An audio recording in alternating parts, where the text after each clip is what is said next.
Sabe, existe um tipo de perigo que a gente não consegue ver, nem cheirar, nem tocar, mas que está escondido em lugares que a gente nem imagina. Hoje, nós vamos desmascarar esses vilões invisíveis, que podem transformar o próprio ar que a gente respira numa verdadeira armadilha. Para a gente ter uma ideia, lá no século XIX, o grande escritor Victor Hugo usou essa imagem super forte para descrever o submundo de Paris. Ele não estava falando só da sujeira, não, mas de um medo muito antigo, o medo daquilo que se esconde na matéria em decomposição, liberando perigos que ninguém vê.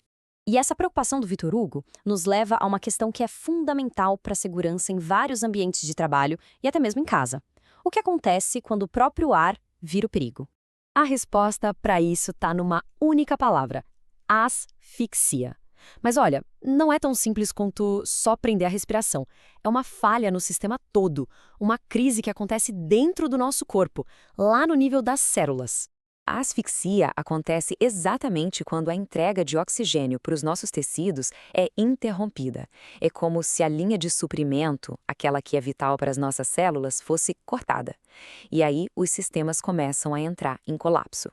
Para a gente entender de verdade essa ameaça, a gente precisa conhecer quem são os nossos adversários. Eles se dividem em duas categorias principais. São como se fossem dois tipos de vilões, e cada um tem um método de ataque bem diferente. O interessante aqui é como essa analogia deixa tudo muito claro. De um lado, a gente tem os asfixiantes simples, que agem na força bruta, sabe? Eles simplesmente ocupam o espaço e expulsam o oxigênio. Do outro lado, tem os químicos, que são bem mais traiçoeiros. Eles invadem o nosso sistema e sabotam a nossa biologia por dentro. Vamos conversar então com esse primeiro grupo. A estratégia deles é bem direta: encher o ambiente para diminuir a concentração de oxigênio até um nível que se torna perigoso. Gases como o metano ou o dióxido de carbono não são venenosos por si só em baixas concentrações. O grande problema é quando eles estão num espaço fechado, porque eles literalmente empurram o oxigênio para fora. E os primeiros sintomas, como tontura, sonolência, podem ser facilmente confundidos com cansaço, o que torna tudo ainda mais perigoso. Agora vamos para o segundo grupo. E é aqui que o perigo se intensifica. Estes são os sabotadores. Eles não precisam encher a sala. O ataque deles é direto na capacidade do nosso corpo de usar o oxigênio que a gente já respirou. O nosso primeiro sabotador é o gás sulfídrico, o H2S. Ele é bem conhecido, já era descrito desde a antiguidade, como nos relatos de Ramazzini sobre o perigo para os coveiros. Esse gás é um produto da decomposição orgânica e a gente encontra ele em esgotos, estações de tratamento e também na indústria de petróleo. Ele tem uma assinatura muito clara: aquele cheiro forte de ovo podre. Parece um bom sistema de alerta, certo?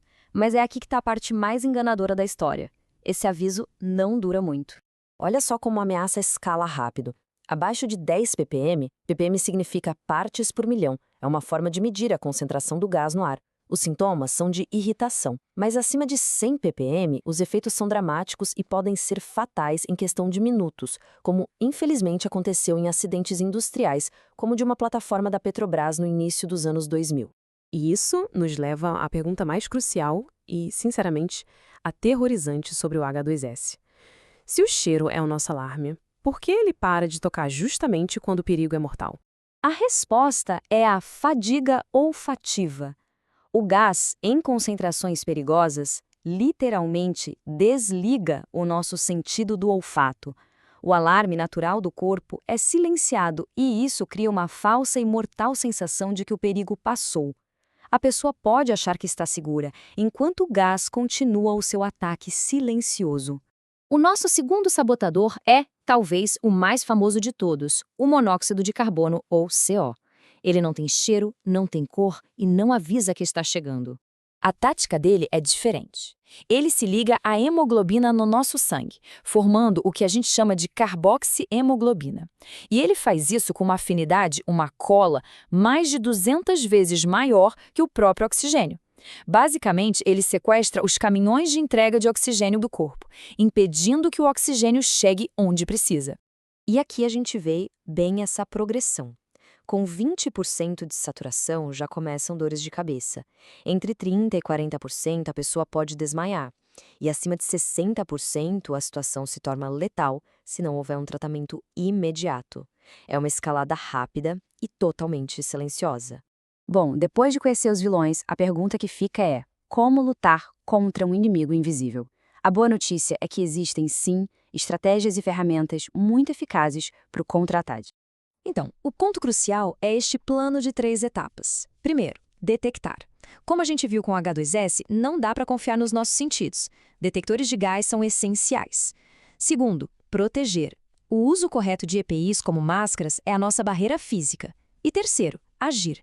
Se existe qualquer suspeita, tem que ventilar o ambiente e evacuar na hora. São ações imediatas que salvam vidas.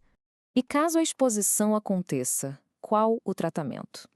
Na maioria dos casos, o antídoto mais poderoso e imediato é o próprio oxigênio, administrado em altas concentrações para ajudar o corpo a expulsar o gás tóxico e restaurar a oxigenação dos tecidos. Chegando ao final desta análise, fica bem claro que, diante de ameaças que a gente não enxerga, a informação e a prevenção são as armas mais poderosas que a gente tem. Vamos resumir os pontos mais importantes. A asfixia é uma crise celular. Os gases podem atacar de fora para dentro, deslocando o ar, ou de dentro para fora, sabotando a nossa biologia. E, o mais importante de tudo, os nossos sentidos podem nos enganar. A tecnologia e os procedimentos de segurança são a nossa melhor linha de defesa. Isso nos deixa com uma reflexão final. Os gases asfixiantes são só um exemplo. Conhecer esses vilões nos ensina uma lição maior sobre estar atento ao que não podemos ver. Quais outros perigos invisíveis podem estar ao nosso redor, esperando para serem descobertos? A curiosidade e o conhecimento são sempre o primeiro passo para a segurança.